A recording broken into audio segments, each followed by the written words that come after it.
Sometimes you can read landscape level tracks. And in this case, what I'm looking at is this pattern of water rivulets in the gravel here.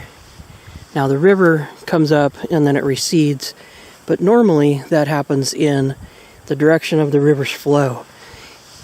These rivulets are heading up and down toward the water rather than parallel with it. So that means the water washed up on the bank and then receded in this direction. So why would that happen to such a large extent? So this is, you can see evidence of it here and evidence of it there. All these rivulets. And then looking down the river bar, you can see more evidence of the rivulets facing toward the water, which should not happen if it's just related to the flow of the river. Because as the water recedes, it's going to recede and continue to flow in the same direction it always flows.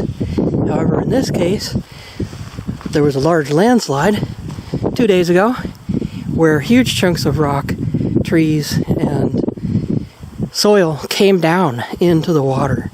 And when that all hit the water at once, it created a little tsunami that ran up the bank and probably at least up to here to where those rivulets begin, and then it receded very quickly, and that's what created these rivulets here.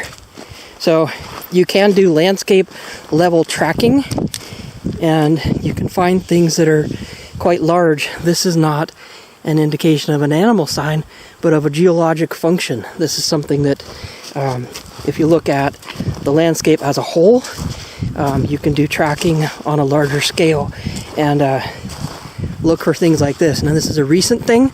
This happened within the past couple days because I actually heard the slide come down. So I know the timing on this, but if you look at the direction the water was flowing here, that also tells you a different story than the normal just receding of the floodwaters here. So there you have it. Landscape level tracking. I'm at the top of it here. This is where it appears to be as far as the water went when it washed up here in this large wave. And so standing here, looking back towards the river, I'm on the line now where that wave receded. I'd call that a good 40 feet probably that the water washed up this bank. So all that water was displaced by these large boulders and trees and other debris that fell off that cliff in this landslide. Pretty cool, huh? So if you look in the water just downstream of the slide, you can see another interesting consequence of that slide and how it raised the water level when those boulders fell in. There's a line on the cliff over there of debris, and that was probably created by the temporary rise in water level when those boulders fell. And that line, that debris line, goes all the way around. You can actually trace it. If you look carefully, it's right there. You can see it there on the cliff. So that was probably some of the pollen and dirt and other debris that came from this slide when it fell down.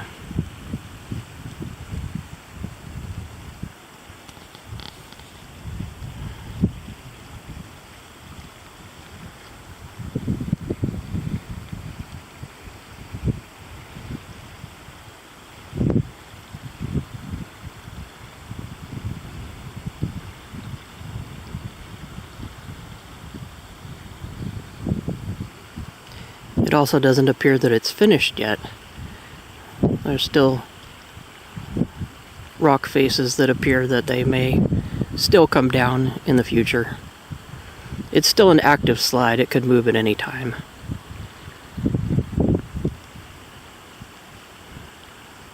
It's actively been moving for several weeks now. But the majority of this material came down a couple days ago. And the river has not had a chance to come up and wash some of it away yet. As the river comes up, it'll wash away this base. It'll to start moving some of this debris, and that may cause the material above it to come down further.